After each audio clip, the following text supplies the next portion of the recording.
ശിവബാലകനെ, മായാരൂപനെ, കൺകണ്ട ദൈവമേ വിഷ്ണുവായേ, തിരിതെളിയുന്നീ വേദിയിൽ നിറസാന്നിധ്യമായി വന്നെത്തണേ നാഥ.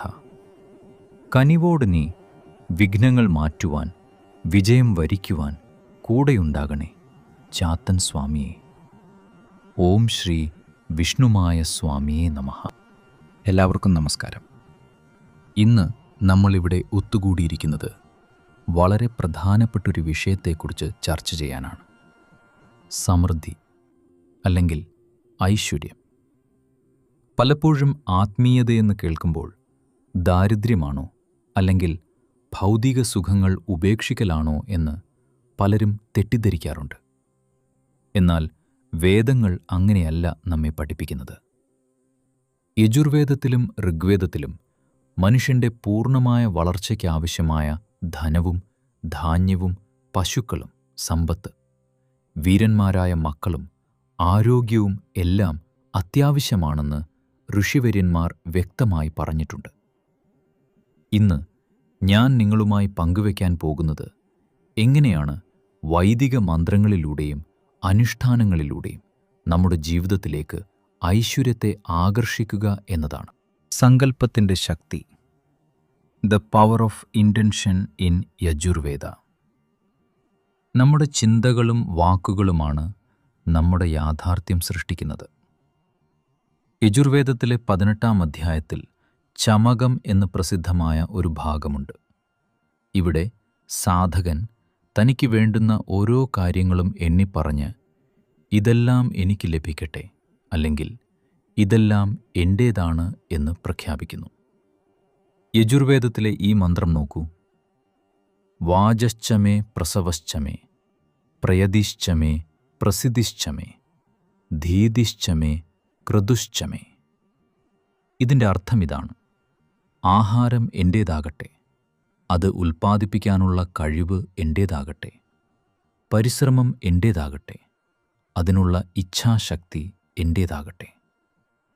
ഇവിടെ നാം പഠിക്കേണ്ട പാഠം ഇതാണ്: അഭാവത്തിലല്ല, മറിച്ച് സമൃദ്ധിയിലാണ് നാം ശ്രദ്ധ കേന്ദ്രീകരിക്കേണ്ടത്.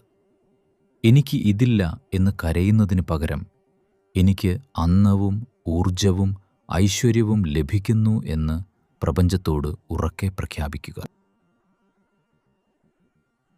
അഗ്നിയോടുള്ള പ്രാർത്ഥന. Invoking the inner fire from Rigveda. ഐശ്വര്യം വെറുതെ ലഭിക്കുന്ന ഒന്നല്ല, അത് നമ്മുടെ പ്രയത്നത്തിലൂടെ നേടിയെടുക്കേണ്ടതാണ്. ഇതിനായി നമ്മുടെ ഉള്ളിലെ അഗ്നി അല്ലെങ്കിൽ ഇച്ഛാശക്തി ഉണരണം. ഋഗ്വേദത്തിലെ ആദ്യത്തെ സൂക്തം തന്നെ അഗ്നിയെക്കുറിച്ചുള്ളതാണ്. ഋഗ്വേദം ഇപ്രകാരം പറയുന്നു: അഗ്നിനാ രയിം അശ്നവത് പോഷമേവ ദിവേ ദിവേ യശസം വീരവത്തമം. ഇതിൻ്റെ സാരം: അഗ്നിദേവനിലൂടെ, അതായത് നമ്മുടെ ഇച്ഛാശക്തിയിലൂടെയും പ്രയത്നത്തിലൂടെയും നാം സമ്പത്ത് നേടുന്നു.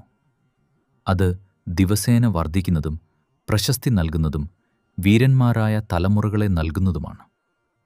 അതുകൊണ്ട് നിങ്ങളുടെ ഉള്ളിലെ കർമ്മശേഷിയെ ഉണർത്തുക. അലസത വെടിഞ്ഞ് കർമ്മം ചെയ്യുമ്പോൾ ഐശ്വര്യം നിങ്ങളെ തേടിവരും.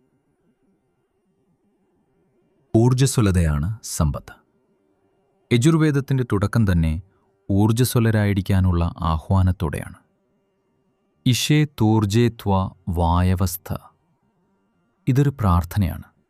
ഹേ പ്രഭോ, ഭക്ഷണത്തിനായും ഊർജത്തിനായും വായുവിനെപ്പോലെ ചലനാത്മകമായിരിക്കാൻ ഞങ്ങളെ അനുഗ്രഹിക്കൂ.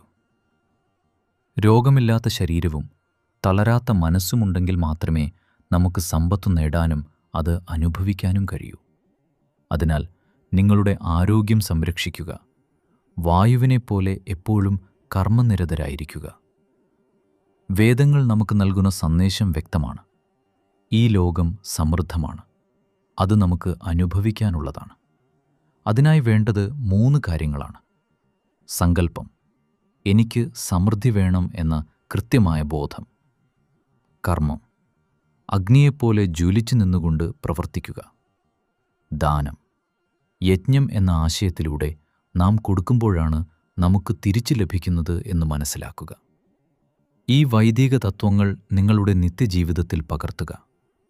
സകല ഐശ്വര്യങ്ങളും ധനവും ധാന്യവും സമാധാനവും നിങ്ങളിൽ വന്നു ചേരട്ടെ എന്ന് പ്രാർത്ഥിക്കുന്നു. നമസ്കാരം. ഓം ശാന്തി ശാന്തി ശാന്തി. ശ്രീ വിഷ്ണുമായ കുട്ടിച്ചാത്തൻ സ്വാമിയുടെ അനുഗ്രഹം ഏവർക്കുമുണ്ടാകട്ടെ. ശ്രീ വിഷ്ണുമായ സ്വാമി ശരണം.